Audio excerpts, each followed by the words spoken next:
todo modo, vamos iniciar, né? Nós estamos hoje, acho que vamos iniciar, na verdade, a nossa viagem pela história do direito, né? A gente teve aquelas duas aulas iniciais, que talvez sejam as mais importantes para a gente compreender a missão da disciplina de História do Direito, uma missão que vai se espraiar por todas as demais disciplinas, porque vocês vão ver história do direito na maior parte das disciplinas dogmáticas, quando vocês forem ver a origem da pena lá em direito penal, quando vocês forem ver a origem do Estado em constitucional, em direito administrativo, em direito financeiro, tributário, quando vocês forem ver as origens de institutos do direito civil, né? Então, por isso que a gente precisa enfatizar nesse início como é que deve ser a abordagem histórica do direito, para que a gente não faça de forma equivocada. Hoje a gente começa a trazer para vocês algumas discussões sobre as bases do direito ocidental e mais particularmente do direito brasileiro, certo? Mas vocês vão perguntar, mas professor, como é que eu posso encontrar no direito egípcio alguma influência no direito brasileiro atual? A influência não é direta, mas, sem dúvida alguma, o direito egípcio, como os direitos mesopotâmicos, o direito hebraico, eles tiveram influências em alicerces europeus do nosso direito. Então, de todo modo, essa abordagem ela se justifica, né? Na aula passada, vocês devem ter vibrado, né, com a música de Ei Faraó, hoje falando sobre os judeus. Claro que nessa abordagem, nessa letra, né, ela tem alguns preconceitos, vamos dizer assim, algumas idiosincrasias que são muitas vezes atribuídas aos judeus, inclusive até deletérias da imagem do judeu, mas a gente vai abordar um pouco como é que se constituiu o direito desse povo de forma... exatamente, Laura. Na próxima quinta-feira a gente tem uma surpresa aqui para vocês, né? Aliás, eu aceito até sugestões, né? Vocês podem... Quinta-feira é um dia muito especial porque é o dia de São João, e a gente vai ter aula síncrona. Né? Ah, não! Estou confundindo, né? Quinta é só a introdução. É só na próxima terça, perdão. Agora me veio à mente... Na próxima terça também, tem problema não. Pronto, perfeito. Exatamente. Eu vou colocar uma enquete lá para saber qual é a música de São João que eles querem ouvir, né? Na próxima quinta-feira. A gente pode fazer um arraial, eu venho com meu chapéu de palha, enfim. Mas, voltando aqui, hoje a gente vai falar sobre o direito egípcio, né? Algumas características, vamos dizer assim, algo de importante que a gente possa mencionar como introdução, o direito hebraico e o direito da Mesopotâmia, com destaque para o Código de Hammurabi. Bom, e nesse ínterim também a gente vai falar sobre o texto de Yuval Harari, que a gente disponibilizou lá no Cigarro, certo? Então vamos começar a apresentar aqui. Hoje a gente vai abordar o que se chama de Antiguidade Oriental, porque a gente depois, a partir da outra aula, a gente vai falar sobre a chamada Antiguidade Clássica, a Antiguidade, o berço da civilização ocidental, vamos dizer assim, basicamente Grécia e Roma, né, antes de adentrar o direito na Idade Média. E aí a gente vai ter uma aula que abarca 1000 anos de história. Né? Então, vejam como é desafiadora essa nossa missão. Mas hoje a gente vai dar um foco em torno do mito. Né? Do mito, que eu quero dizer, o mito não nos tempos de hoje, o mito como uma representação simbólica importante para o ser humano, certo? E por que eu faço essa associação do direito com o mito? Porque o que a gente vai observar, inclusive pelo destaque que a gente vai dar hoje à religião egípcio, ao direito egípcio, ao Código de Hammurabi e ao direito hebraico, é que muitas vezes a gente vai ter dificuldade de diferenciar o que vem a ser direito do que vem a ser preceito religioso. Por quê? Porque o direito vai nascer, como a gente viu já em introdução, ele vai nascer em seus rudimentos iniciais como uma revelação divina. Muitas vezes, algum fenômeno que acontece, isso é interpretado como uma resposta dos deuses ao comportamento humano. E, a partir disso, se formulam regras, se formulam padrões de conduta e mitos também, né? O mito daqueles que representavam a entidade divina na Terra, ou que faziam sua interlocução entre os mortais e os entes divinos. E essas pessoas, por exemplo, elas se arrogavam poder político, poder jurídico, para liderar povos, para estimular esses povos à guerra, para incentivar ou convencer essas pessoas a manterem ou a sustentarem, a patrocinarem os seus próprios desejos ou aspirações pessoais, certo? Então, isso vai ser um fio condutor dessas 3 civilizações de que a gente vai falar hoje, tá certo? E a gente vai principiar, né, relembrando a música da aula anterior, que iniciou a aula anterior, pelo Egito Antigo. Mas antes disso, queria trazer aqui para vocês esse quadro, que é tirado lá do livro de John Gillison, que vai nos permitir enxergar de maneira muito clara essa interdependência ou essa comunicação de influências entre as mais diversas culturas jurídicas, principalmente no Ocidente. Vejam aqui que o direito egípcio, né, surgido lá, ou desenvolvido basicamente, ou de forma muito mais forte,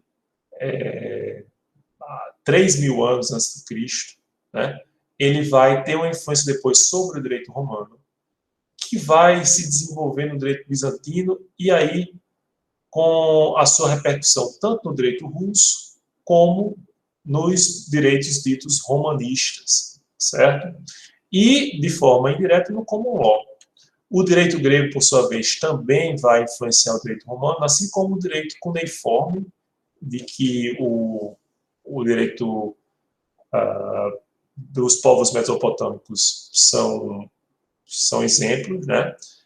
E vai cair tudo nessa grande vala comum que é o direito romano, depois do direito bizantino, certo? Então vejam que essas influências, elas são sentidas, elas foram sentidas, e essa é uma das razões para que a gente possa entender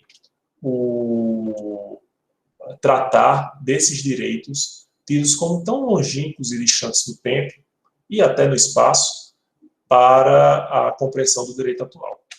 Queria que vocês, primeiro, antes de a gente falar sobre o Egito Antigo, observassem esse mapa.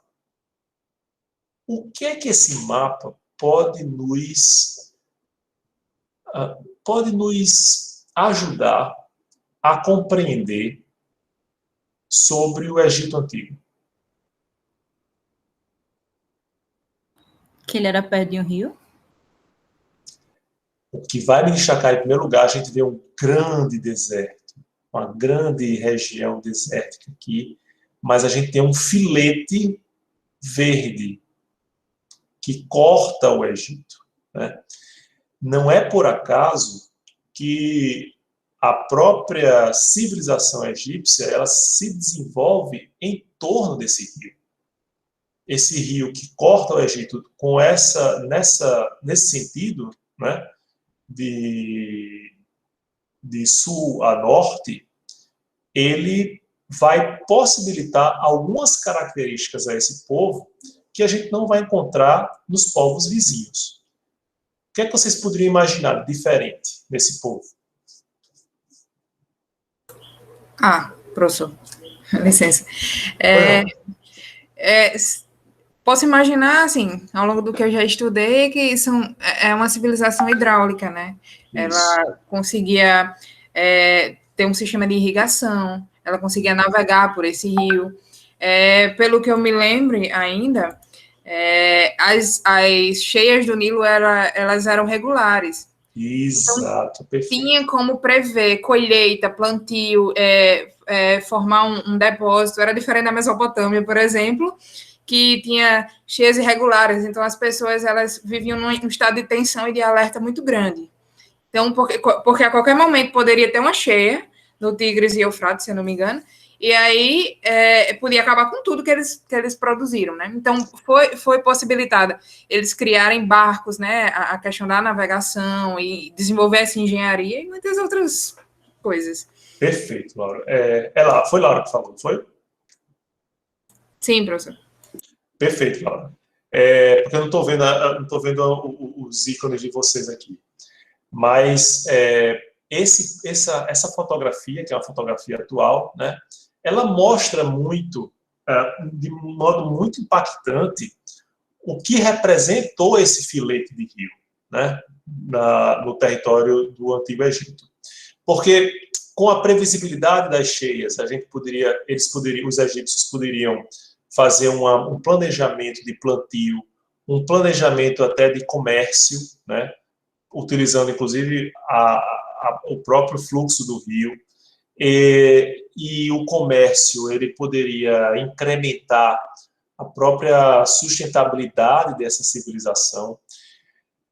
No livro de Harari, ou no livro de Armas, Germes e Aço, a gente vai observar como o contato entre civilizações favoreceu o desenvolvimento dessas civilizações. Obviamente que se esse contato se desse entre nações com uma disparidade muito grande de forças, era catastrófico para que tivesse menos força, né? Então, imagine, os povos que não tinham ligação além das ilhas em que habitavam, lá na Oceania, quando eles foram atacados pela primeira vez a partir de civilizações que tinham embarcações, eles foram dizimados, né?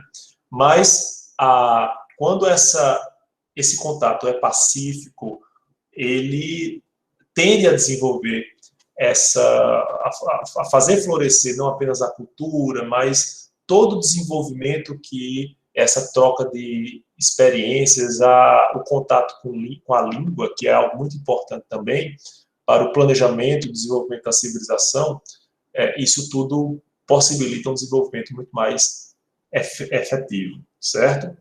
E no Egito Antigo, o que a gente vai destacar como importante para a compreensão do seu direito? Primeiro, a unidade política, diferentemente, inclusive, do que Laura ressaltou, né? Como Laura ressaltou, diferentemente dos povos da Mesopotâmia, que eram fragmentados, né? A gente vai ter a ideia muito mais claramente de cidades fortificadas, cidades que eram verdadeiros estados, né? E que tinham sua delimitação e sua distinção em relação a outras cidades. A gente vai ter no Egito uma unidade política que vai perdurar durante muito tempo, certo? Então, a gente vai ter aí, claro que a gente não pode fazer uma planificação do que se passou no Egito Antigo para resumir em 3.000 anos toda a diversidade do que aconteceu, né? Existem aspectos diversos a serem tratados, né?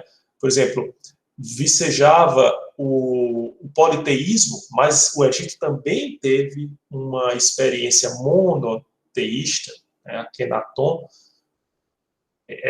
possibilitou isso, mas a gente pode, de alguma forma, tentar entender que as grandes realizações que a gente observa até hoje, né, intactas no Egito, elas se deveram também a essa unidade política. Não apenas a unidade política, pessoal, mas também a esse espírito de servidão, a esse sistema de servidão coletiva e de uma organizada coleta de impostos. Então, mais uma vez, como a gente vai ver em vários outros pontos da história, a questão tributária é muito importante para a gente compreender o funcionamento daquela sociedade.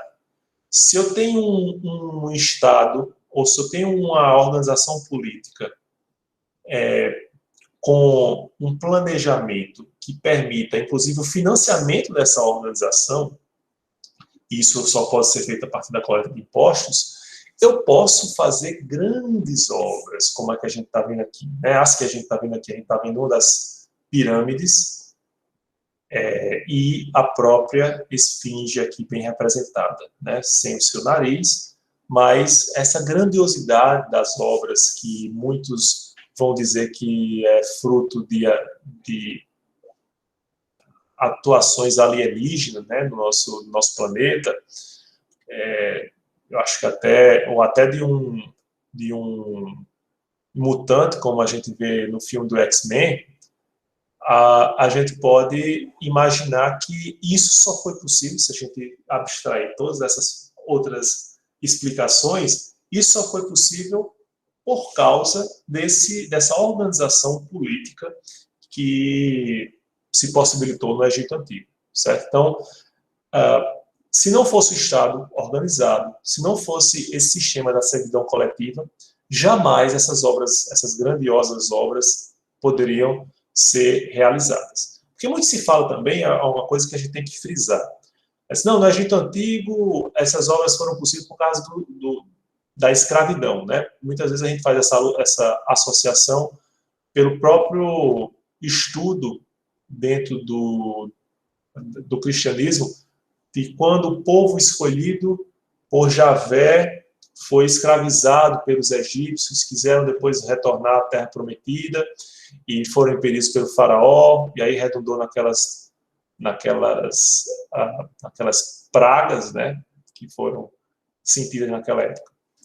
Mas não é bem um regime de escravidão que a gente vai observar como o grande responsável pela sustentação desse Estado, mas um regime de servidão. Porque, imagine, para a gente escravizar, ou para qualquer governante escravizar milhões de pessoas, milhares de pessoas, era preciso também ter uma guarda ou um aparato repressivo muito numeroso, né?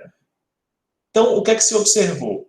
Os faraós observaram que era muito mais vantajoso, era muito mais fácil fazer essa dominação a partir de uma legitimidade, que eles vão buscar na religião, né? Então, se você servir bem o seu faraó, que é um deus, é um representante da divindade encarnada, você vai ter o privilégio de numa vida futura, experimentar todas as benesses, né, nessa outra existência. Por isso que no Egito, né, a cultura egípcia cultuava de forma tão peculiar essa conservação do corpo físico, né?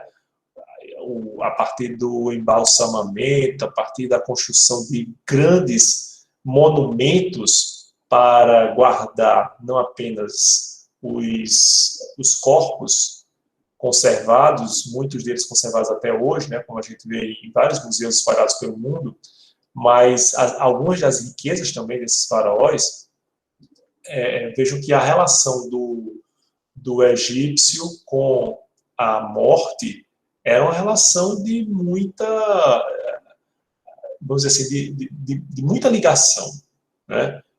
Algumas pessoas, alguns servos, por exemplo, do faraó, eram enterrados vivos com ele. Quando ele morria, ia o povo vivo mesmo, né?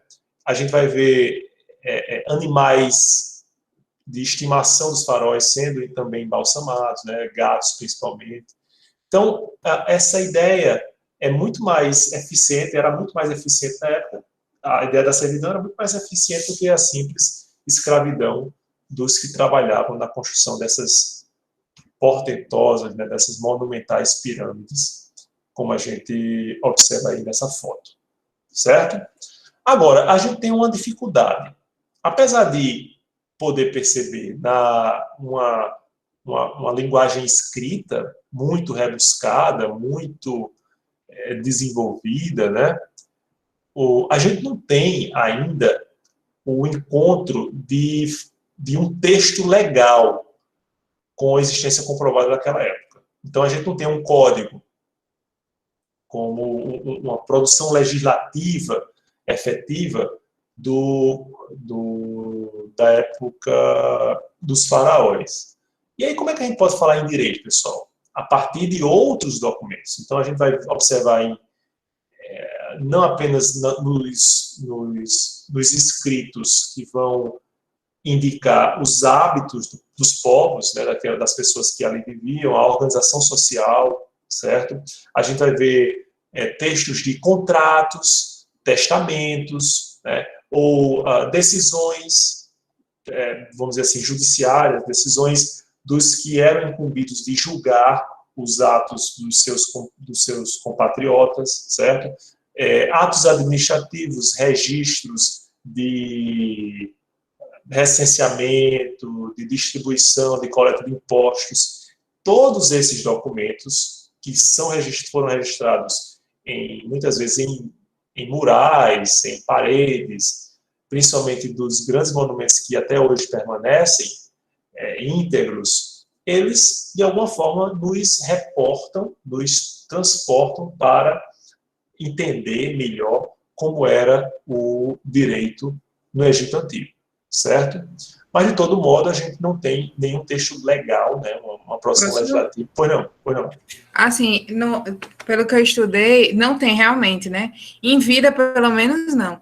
Mas em morte, geralmente era o faraó, algum membro da nobreza, que morria, eles tinham um manual, né? Enterravam um livro, porque aí eles tinham um mundo subterrâneo, que eles acreditavam em vida após a morte. Isso. E aí existia um julgamento de pesar as almas, e aí o coração tinha que ser mais leve que uma pena. E era um deus, eu esqueci o nome, que ele tinha a cabeça de chacal e o corpo de homem. Então tinha aqui, ó, acho que nessa foto aqui, ó, logo acima da pirâmide, a gente tem inclusive uma balança. Isso. Se vocês observarem aqui, ó. É este cara mesmo, que eu esqueci o nome. Isso aí e aí ele fazia esse julgamento. Justamente por isso. Aí, assim, em vida não, mas em morte, pelo menos, ou na vida pós-morte, eles até tinham, né? Acho que alguém ia falar. Essa referência aí é uma referência a uma deusa chamada Maat, que Maat, ela é a deusa da ordem da justiça, que é uma espécie de deusa que é representada com uma pluma na testa. E aí, segundo a religião egípcia antiga, essa pluma ela é colocada durante o julgamento de Osíris em um lado da balança contra o coração da pessoa que morreu. E aí, se o coração da pessoa fosse puro o suficiente para ser julgado de uma forma positiva, de forma a pensar menos que o Maat, ela conseguia ir para o paraíso deles. Perfeito.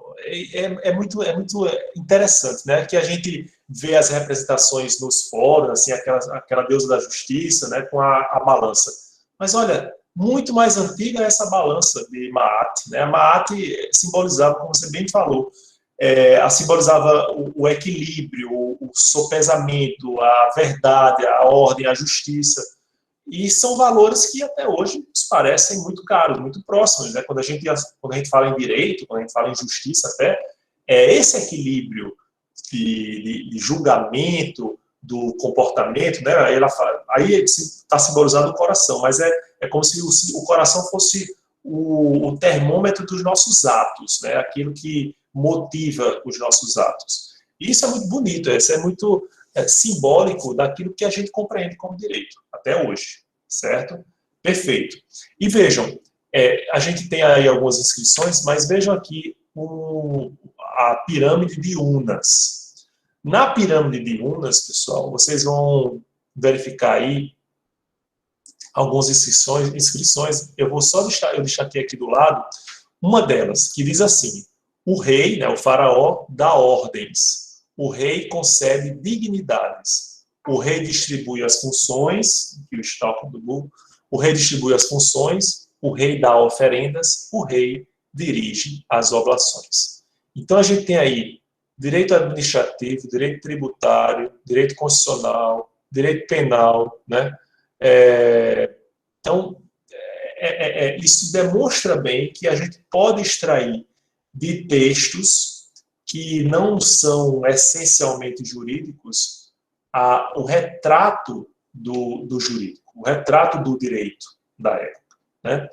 Eu até vejo alguns autores comentando sobre as obras ficcionais e defendendo que, na verdade, os textos ficcionais, às vezes, são mais fidedignos ao direito da época do que os textos, os documentos legais, os documentos oficiais, porque eles não estão atrelados a um governante, para quem interessaria, por exemplo, escamotear as verdadeiras relações de poder, né? Então, talvez as obras de Machado de Assis sejam mais significativas para a compreensão do direito do final do século XIX no Brasil do que os documentos oficiais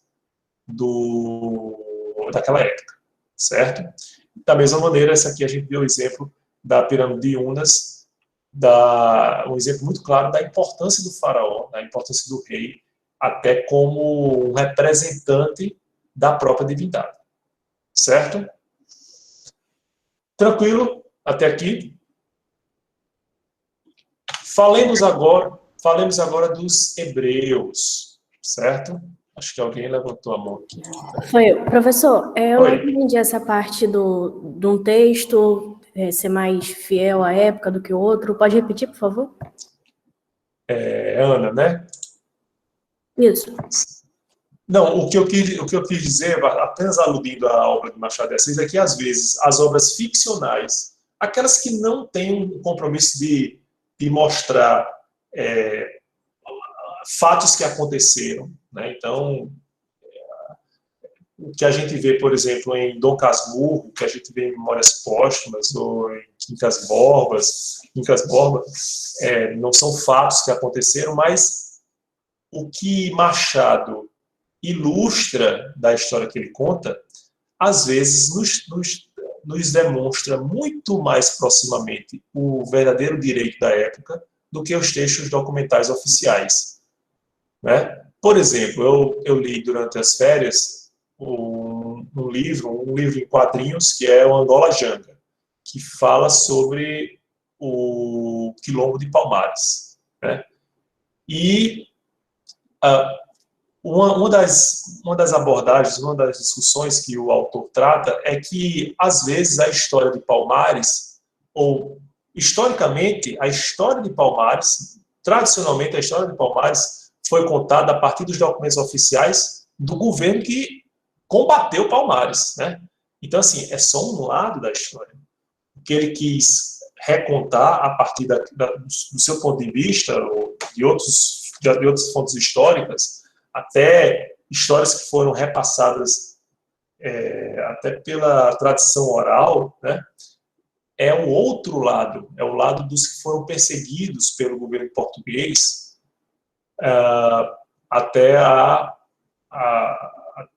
extinção daquela revolta, né? Daquele movimento de insurgência contra a escravidão dos africanos que vinham para o Brasil, né? Então, é nesse sentido que eu quis realçar, certo? Está melhor compreendido? Ficou, obrigada. Bom, agora vamos falar dos hebreus, né? O que a gente pode destacar nesse povo? O que a gente tem, por exemplo, de distinto em relação aos egípcios? Espero que vocês se recordem. Professor? De novo. Pois não. Assim, não era um povo muito sedimentado, eu acho. Ele era um povo meio nômade. E aí era politeísta no início. Aí depois eles viraram monoteístas. Eram guiados por Moisés. Aí veio os 10 mandamentos de Deus, mas também tinha as leis mosaicas, né? E o povo respeitava Moisés, que era o patriarca. E aí ele era o patriarca do povo, assim, e da religião também. Disso que eu me lembro. Perfeito. E uma coisa que você falou que é muito importante a gente compreender. diferentemente dos povos da Mesopotâmia, até dos egípcios, né, a gente vai ver uma unificação estatal, né, assim, uma unificação política, mas a unificação religiosa em torno de um Deus só, ou seja, do monoteísmo, a gente vai observar nos hebreus de forma mais destacada, né? Então, os hebreus, eles vão, pela primeira vez, focar as homenagens, os seus sacrifícios a um só Deus, ao Deus Javé, né? Aquele que é. E isso cria automaticamente uma identidade no povo muito forte. Porque imagine, se você, é como se a gente fosse falar hoje em dia, né, dentro do catolicismo, tem o devoto de Santana, o devoto de São José, o devoto de Santo Antônio, o devoto, né? É como se a gente fizesse uma demarcação de com quem você se identifica mais dentro daquela reunião de anjos e santos. Mas, tendo um Deus único, você vai dedicar apenas a Ele, isso como um povo, né? Apenas a Ele esse sacrifício, essa doação, esse reconhecimento.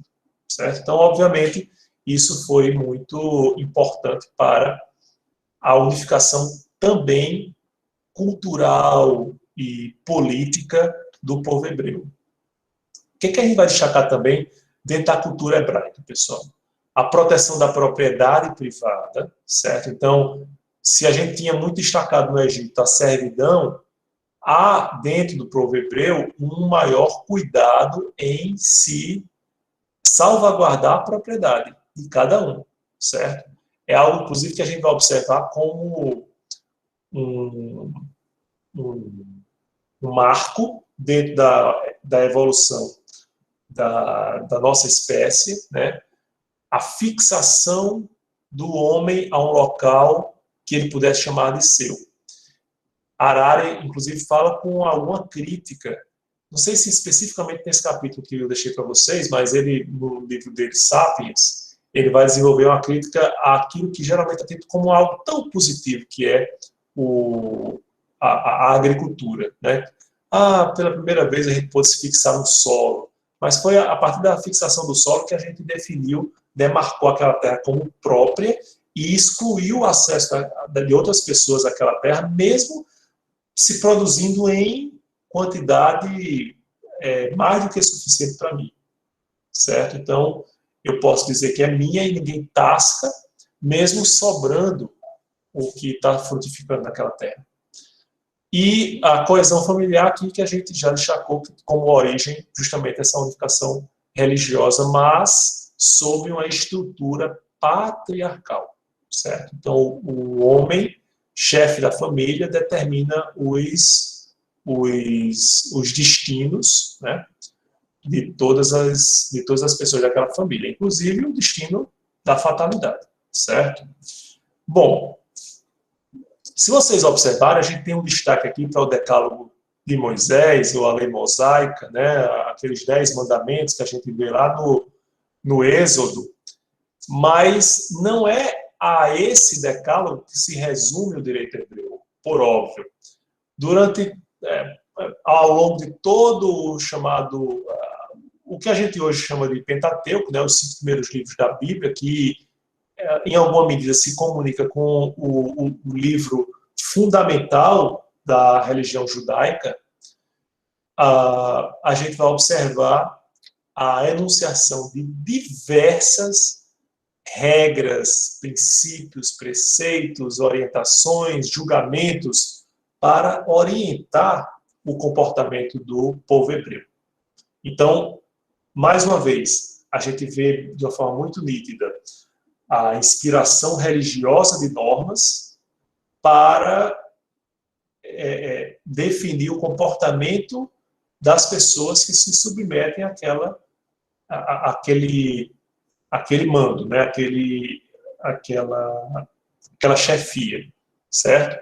Então, se vocês observarem, por exemplo, um dos livros do Deuteronômio, do Pentateuco, o Deuteronômio, o que é o Deuteronômio etimologicamente? É a segunda lei.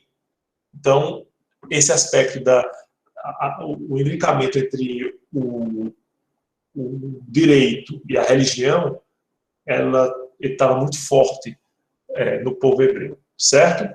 Havia uma confusão nítida entre o que eles consideravam pecado e o que se considerava, por exemplo, crime. Então, crime e pecado era uma coisa só.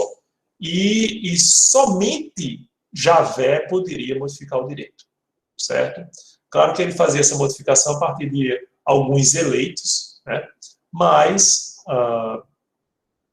de alguma forma, era como se ele fosse senhor, inclusive, da modificação na condução jurídica daquele povo. Em relação à estrutura patriarcal, pessoal, eu não sei se vocês se recordam de uma fábula, de uma narrativa que envolve duas irmãs, né, que são Lia e Raquel, né, que ressalta bem essa característica. Alguém sabe a história de Lia e Raquel? É dos bebês? Ou não? Bem, não sei, depende qual a parte dos bebês, onde é que entra a parte dos bebês. Então acho que não é. Lia e Raquel eram irmãs, né? Lia... Peraí, deixa eu lembrar. É Lia ou Raquel, peraí. Ela tinha filhos, deu filhos a Jacó, né? Vários filhos de Jacó, e Raquel, ela teve inveja porque não podia gerar também. Não, mas calma, a gente tem que voltar um pouco essa história. Não, como é que ele queria casar com Raquel, sendo Jacó que queria... Lia era a irmã mais velha, e ela foi dada em casamento primeiro porque ela era a irmã mais velha. Calma, mas aí vocês estão esquecendo uma parte importante. O que foi exigido do pai de Lia e Raquel... Que ela trabalhasse, o tempo que trabalhasse, e, no caso, através para ter a irmã, né? Aí, como ainda tinha a mais velha para casar primeiro, quando deu o tempo certinho, ele deu a irmã em casamento. Calma, vocês estão indo muito rápidos. 7 anos. Ele teve que trabalhar 7 anos. O pai disse, não, beleza, você está namorando da minha filha, não, eu fico muito honrado. Você trabalha 7 anos para mim, e ao final desses 7 anos, você desposará a minha querida filha. Aí Jacó, apaixonado, né, aquela pessoa que, não, eu acho que vale a pena e tal, se dedica 7 anos, pronto. Agora estou pronto para desposar. E aí, o pai das meninas não deu a que Jacó queria. Aí Jacó disse, pô, que é isso? Isso aí é um absurdo. Não, rapaz, você não tá entendendo, Jacó. Na verdade, eu não posso dar uma filha minha em casamento se a outra continua solteira. Aí ele pergunta, mas o que é que eu faço para casar com a pessoa que eu quero? Não tem problema. Você trabalha para mim mais 7 anos, certo? E aí vai poder desposar a outra também, né? Mas o que é que isso tem a ver com o patriarcado? Tem tudo a ver. Vocês veem, o pai, ele dispõe, como acontece, inclusive, até hoje, em algumas culturas, né? O hinduísmo ainda existe essa prática de forma muito tranquila. E até pouco tempo, aqui no país, quantas pessoas eram dadas em casamento assim, com 13 anos? Eu conheço vários antepassados meus que assim, casavam com 13, 14 anos, porque os pais prometiam às filhas. Existia a história do dote, né? Que o cara está dizendo que viu um filme desse, um dia desses, sobre isso, né? Então, nessa história de Lia e Raquel, ele realmente casou com as duas, né? Só que o que acontece? Aquela mais bonitinha, que ele realmente, pela qual ele se apaixonou, Javé interveio dizendo, olha, peraí, então tem que ter uma compensação. A menos nutrida, né, de atributos, eu vou conceder uma dádiva, que é de dar filho a Jacó. E aí, para ver se ele se afeiçoa mais a ela. Aí a outra, coitada, que teve que esperar 14 anos para poder conhecer Jacó no sentido bíblico, né? Ela não teve filhos, em princípio. E aí a irmã estava dando filhos e tal. Depois é que Javé foi se apiedar e concedeu àquela que Jacó queria desposar a possibilidade de também engravidar. E daí é que veio toda a linhagem que veio redundar na linhagem do próprio Jesus, né, do rei Davi, que vai terminar no próprio Jesus Cristo, certo? E isso mostra, pessoal, como toda a família, mas também toda a organização social do povo hebreu era centralizada na figura do homem, né, do chefe de família, certo?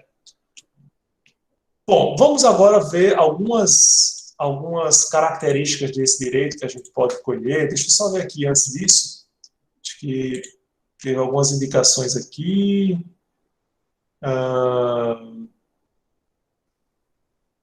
Deixa eu ver aqui um texto interessante. O cara está colocando um texto sobre algo correlato. Beleza, vai ficar aqui a dica. Beleza. Fatas de Cleodia chega já. Lucas lembra de Handmaid's Tale, né, o conto da Aya, muito interessante.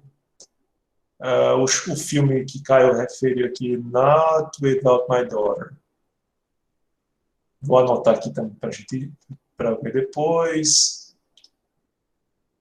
Laura estava, o pai estava lascado, são 3 mulheres. Na verdade, quem estava lascado era o seu marido, né? Ou de qualquer das irmãs, principalmente da mais nova. Mas eu queria destacar aqui para vocês, deixa eu só fazer uma confissão. Eu estava olhando o vídeo, né, a música que a gente ia colocar. E aí eu fui procurar, eu vou ver se tem alguma coisa sobre o Código de Hammurabi.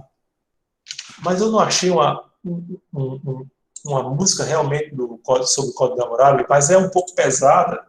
Aí eu vou colocar só no link aqui para vocês, quem tiver curiosidade, né? Se chama Código de Hammurabi. Mas é heavy metal. Então, assim, como nem todo mundo curte, né? Então, fica aí para quem tiver essa curiosidade. Deixa aqui no chat, certo? Mas vamos ver o que aborda o texto básico, né, do povo judeu. Vou trazer aqui. Veja só, olha o que a gente vê lá em Gênesis. Sentir-te-ás atraída para teu marido, mas este te dominará. Eu me lembro que quando a gente foi casar, eu e minha esposa eu e Mariana, né, a gente foi casar, aí tem a preleção com o padre e tal, aí ele faz algumas sugestões de textos para ler e tal, mas aí ela disse, olha, só não quero aquele texto da dominação da mulher pelo homem, porque aí eu já não vou querer me casar, né? Professor, eu lendo a Bíblia e eu não aceito isso tá errado, eu acho isso... Ficava revoltada lendo a Bíblia. Pois é, exato. Mas assim, quem faz a hermenêutica bíblica, claro que tem que fazer uma leitura contextualizada, né? A cultura da época, obviamente. A gente não pode ficar atrelado à literalidade. Por mais que a gente seja dogmático em relação aos preceitos religiosos, minha irmã, que é muito religiosa, ela disse, não, mas veja, essa dominação do homem sobre a mulher é do homem ideal, é do homem perfeito, é do homem que respeita os preceitos religiosos. Só a esse que aí a mulher não iria ter dificuldade de ser dominada, porque, na verdade, eles teriam o mesmo propósito, um somebody love, de quem é mais ortodoxo, vamos dizer assim, né? Mas vejam como isso, às vezes, é tido como uma justificativa para os dias de hoje para a submissão da mulher às vontades irrestritas do homem, né? Então, hoje a gente não tem mais, não existe mais espaço no mundo que se pretende, né, igualitário, em que se respeitem as distinções, as diferenças, né? Então, mas isso estava previsto como lei a ser perseguida, a ser implementada. Vamos lá, vamos pular para outra parte. Lá em Gênesis também, no capítulo 9, versículo 6, diz o seguinte: quem derramar o sangue de um homem por outro homem terá seu sangue derramado. Aí a gente se lembra de quem? Do Código de Hammurabi, do olho por olho, dente por dente, da lei, a chamada lei de Talião. E, por incrível que pareça, a expressão olho por olho, dente por dente não vai aparecer propriamente ou literalmente no Código de Hammurabi, mas na Bíblia, né? Especificamente, né, nessa parte que é comum. Ou não? Desculpa, eu me perdi. Isso daí que o senhor está mostrando agora é o Decálogo de Moisés? Não, aqui são várias passagens que eu estou extraindo do Pentateuco, né?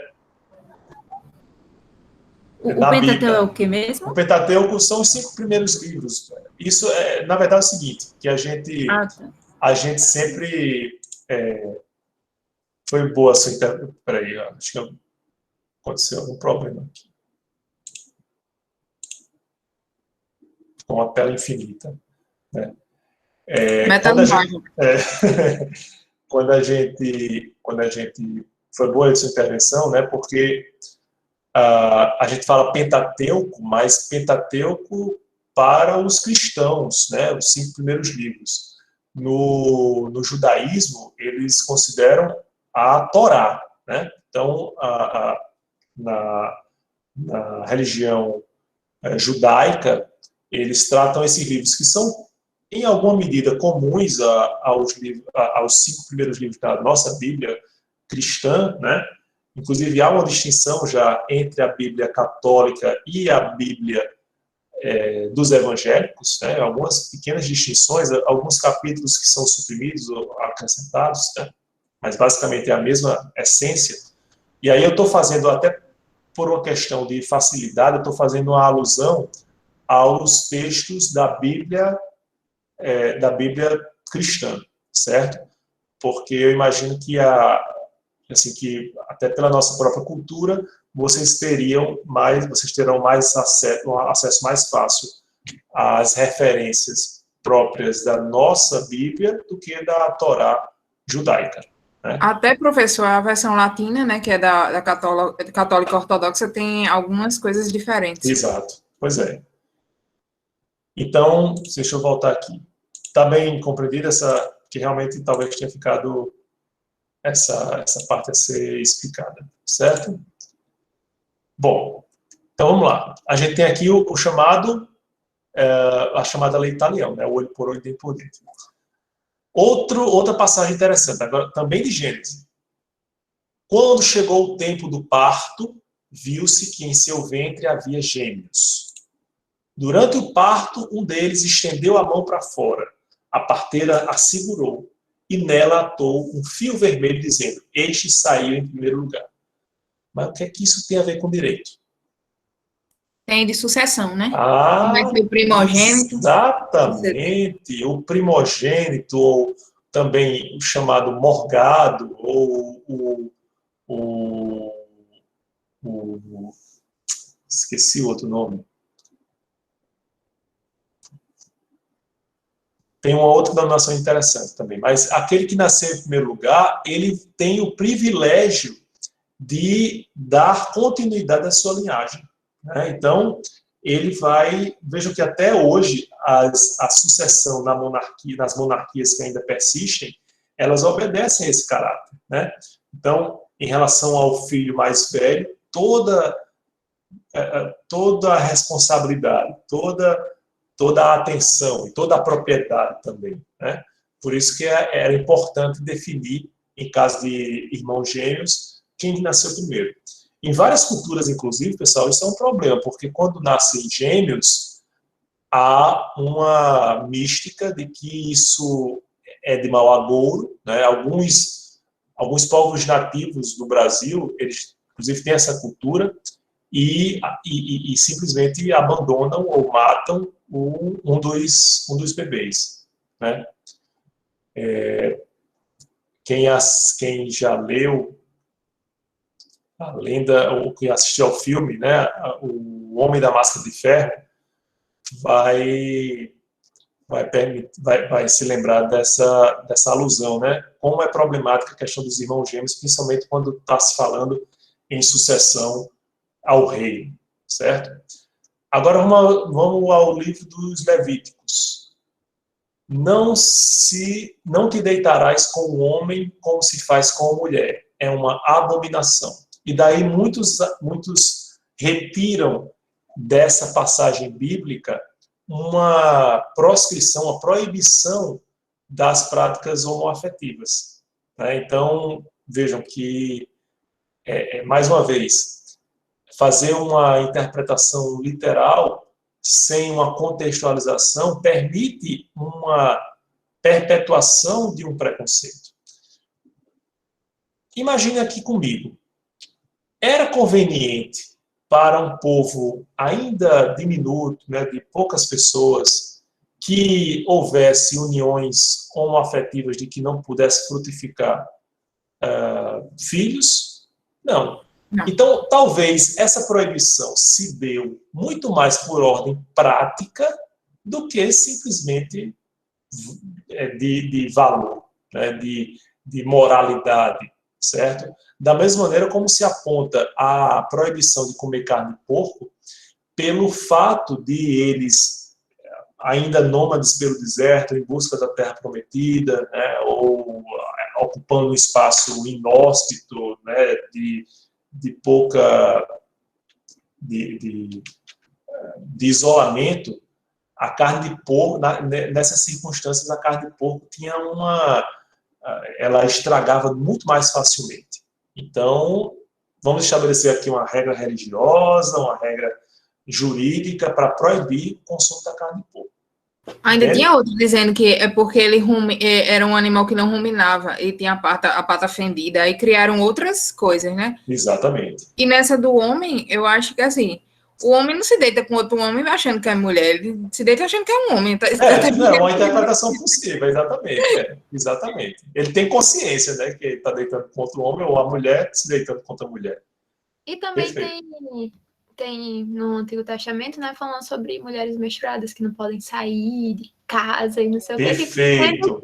Sendo que não podia sair, porque antigamente não se tinha roupas íntimas, né? Então você não ia sair sangrando no meio da rua. Não, era considerado pecado também ter relação sexual com a mulher menstruada. Sim. Mais uma vez, questão prática. A mulher menstruada, a probabilidade dela engravidar é muito menor do que a mulher no seu período fértil, né? Então, assim, não convinha. Vamos voltar logo uma regra para evitar isso, para o homem não perder, assim, não se esforçar à toa, né? Esforço, né? Mas é interessante a gente perceber essas questões, pessoal, e inclusive, assim, é um pouco impactante se tomar ao pé da letra esse tipo de... Claro que a gente tem que respeitar também, na ordem religiosa, os valores de cada um, certo? Então, há quem acredite fielmente, né, na literalidade do texto, e eu acho importante assim, a pessoa diz, não, eu não vou optar por esse caminho.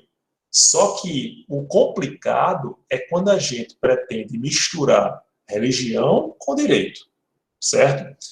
E é bem interessante a gente perceber assim, muitas vezes, não, mas eu sou contra o casamento entre pessoas do mesmo sexo. Beleza, você não é obrigado, amigo, a casar com pessoas do mesmo sexo. Então, assim, ninguém está lhe obrigando a nada, não. Agora, você não respeitar quem demonstre o amor dessa maneira, aí já é outra coisa, que implica um desrespeito à própria alteridade, à própria dignidade da outra pessoa que tem sim, sente sim essa necessidade, certo? Continuando aqui, se um homem cometeu adultério com uma mulher casada, pelo fato de cometer o adultério com a mulher de seu próximo, serão condenados à morte o homem e a mulher que cometerem o adultério. E a gente precisa lembrar, até pouco tempo, pessoal, o adultério era considerado crime no nosso ordenamento jurídico, certo? Ainda no mesmo livro, não cometereis injustiça nos julgamentos, não tomarás o partido do pobre que não tiver razão, e não serás complacente para com o poderoso, mas julgarás teu compatriota com justiça. O que a gente vê aí? A venda dos olhos. Olha, não é só porque a pessoa que é pobre é que ela deve ter razão sempre. Não é só porque a pessoa é poderosa que você tem que simplesmente passar pano para ela, né? Você tem que julgar o seu compatriota com justiça. Então, eu preciso verificar efetivamente quem agiu com correção ou não, ou seja, eu não posso me valer de um julgamento sem investigação para que esse julgamento seja efetivamente justo, certo? Mais uma. Homem ou mulher, se causaram algum prejuízo ao próximo, tornaram-se infiéis diante de Javé. Sinta-se tal pessoa culpada, deverá confessar o prejuízo feito e há de restituir integralmente o objeto do delito, ajuntando-lhe um quinto, e o enviará àquele contra quem se tornou culpado. Está lá no livro dos Números. Aqui a gente tem várias indicações. Primeiro, responsabilidade civil, né, a restituição integral do objeto do delito. Segundo, a questão do prejuízo, né, mais uma vez, responsabilidade civil, direito contratual, né, ajuntando-lhe um quinto. Então, ele ressarce mais ajunta um quinto. É como se fosse em juros, né, é como se fosse uma indenização, vamos dizer assim. Ainda não juros, tá? A gente vai falar sobre juros já já. E o enviará àquele contra quem se tornou culpado. Então, vejam como é importante verificar em preceitos religiosos fundamentos que permanecem até hoje muito, muito firmes na nossa prática jurídica, certo? E aí vou trazer para vocês, pessoal, apenas duas outras menções que eu não reproduzi aqui no livro de Deuteronômio. Então, achei interessante esse efeito aqui, né?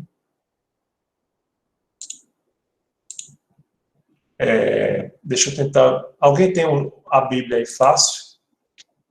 Eu tenho, professor. Pronto, veja, por favor. Lá em Deuteronômio, capítulo 22, começando com o versículo 23. Posso ler? Eu achei aqui já. Pronto, lê, por favor. Quando houver moça virgem desposada com algum homem, e um homem a achar na cidade e se deitar com ela, então trareis ambos à porta daquela cidade e os apedrejareis com pedras, até que morram. A moça, porquanto não gritou na cidade, e o homem, porquanto humilhou a mulher do seu próximo.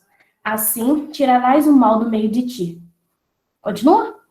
Até o 27, por favor. E se algum homem no campo achar uma moça desposada e o homem a forçar a se deitar com ela, então morrerá só o homem que se deitou com ela. Porém, a moça não farás nada. A moça não tem culpa de morte, porque, como o homem que se levanta contra o seu próximo e lhe tira a vida, assim é este negócio. Pois a achou no campo. A moça desposada gritou e não houve quem a livrasse. Entenderam a distinção dessas duas situações? Sim. Entre adultério e estupro. Mas no primeiro caso não está bem claro que ela consentiu, não, né?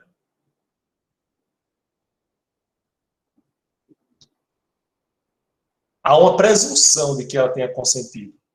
Só pelo fato de ser na cidade, ela podia ter gritado, mas não gritou, então, de alguma forma, ela consentiu. Não é verdade? E olha só, pessoal, não sei se vocês já assistiram aquele seriado do Netflix,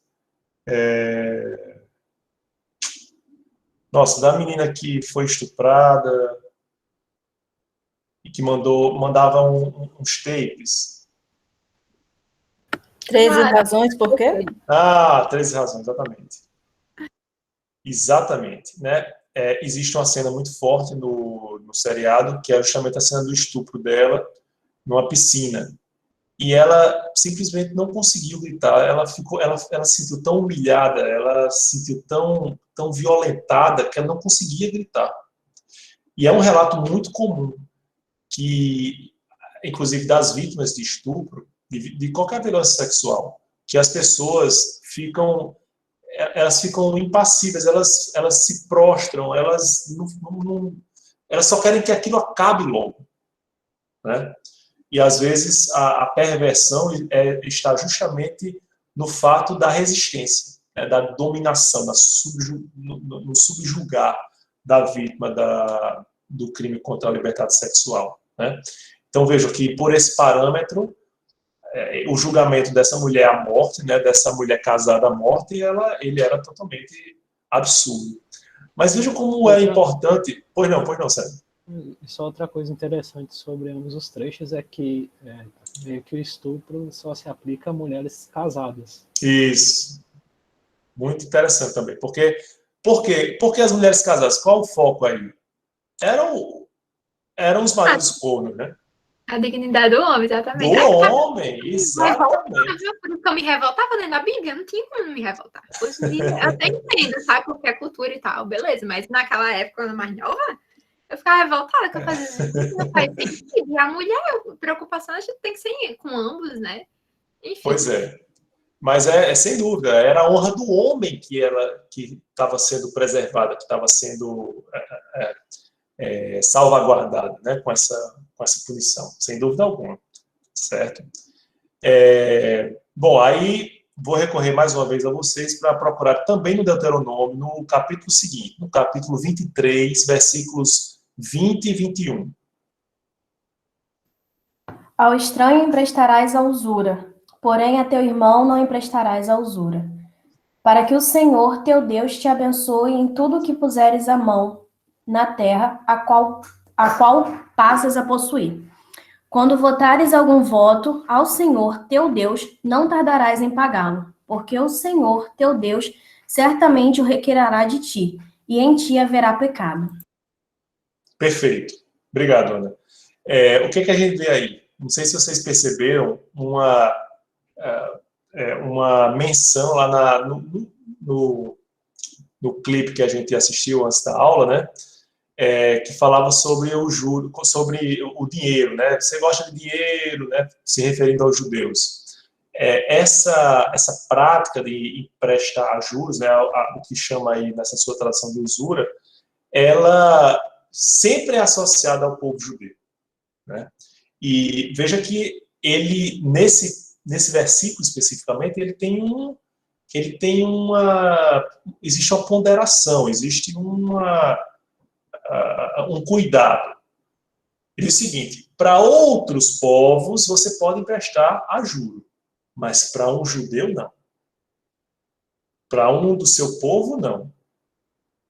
Entendeu? Então, isso, inclusive, pessoal, é responsável por muitas das práticas antissemíticas que se revelaram e se revelam até hoje.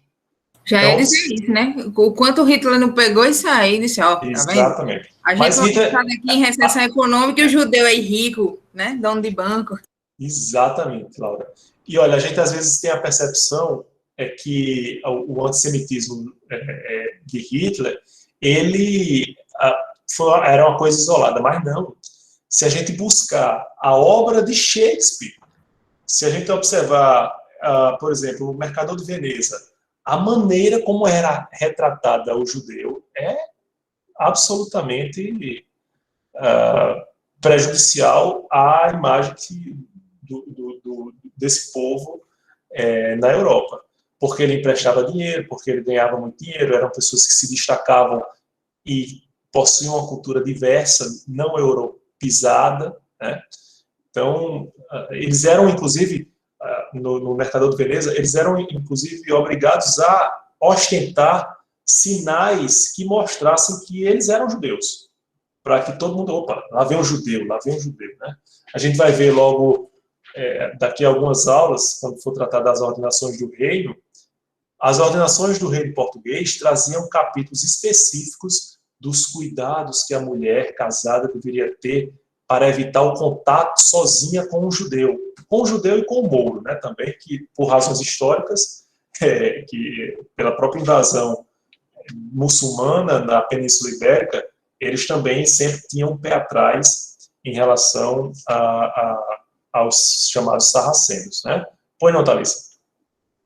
Não, para só rapidinho, que você tá falando sobre judeus, aí eu lembrei de uma série que tem na Netflix que é Nada Ortodoxa, que é sobre os judeus ortodoxos, né? E hoje em dia, querendo ou não, até mesmo o cristianismo e alguns evangélicos não tem tanto aquilo muito, vamos dizer assim, arraigado, mas eles têm, sabe? É uma coisa muito surreal, você vai ver a cultura e às vezes até assusta algumas coisas. Mas é muito interessante você acompanhar, sabe? Ela é pequenininha, mas eu assisti e tudo mais, e é incrível, sabe? Tipo, o choque de realidade entre a nossa cultura, a cultura deles, e como eles enxergam, e como uma pessoa da comunidade deles sair para fora e conhecer outra comunidade. Excelente, Thalissa. Inclusive, está na minha lista de um dia, porque eu vi muita gente falando bem dessa série, né? E assim, como é importante a gente ver que a gente habita um mundo com muita diversidade. Então, agora, assim, a gente está falando de religião. É bom que a gente frise essa circunstância. A gente está falando de religião. No âmbito da religião, cada um pode seguir a sua, né? A gente tem essa autonomia, né? Mas é preciso ter cuidado para essa autonomia não resvalar para a dominação jurídica ou política de uma cultura ou de um povo, de uma religião sobre a outra. Laura levantou a mão?